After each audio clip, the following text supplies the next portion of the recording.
Nangangamba ka ba kung may huli ka sa No Contact Apprehension Policy o NCAP ng MMDA at maipunan ng multa? Good news dahil may text at email alert na ang MMDA. Kapag nahuli kayo ng mga AI camera ng NCAP, makakatanggap kayo ng text message mula sa sender na MMDA_NCAP. At para makasiguro kayong hindi scam ang text message, pag kinilik nyo yung information noong pong sender, wala po kayo dapat makikita na number. Kung ang nagpadala po sa inyo ay may number na naka-indicate sa information noong sender, fake po yan. Hindi po yan galing sa amin.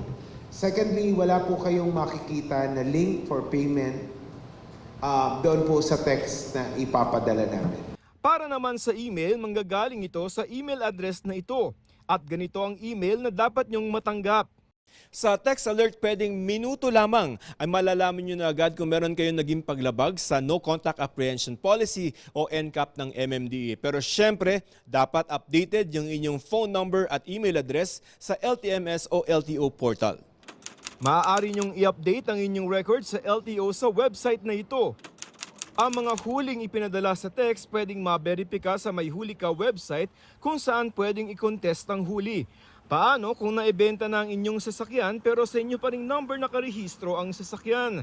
Dapat naman talaga ilipat yung registration.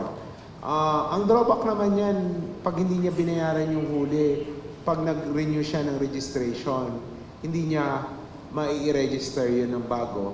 Payo din ng MMDA, i-check sa May Huli Ka website kung may mga NCAP violation ang bibilhing second-hand na sasakyan para hindi manahin ang mga multa.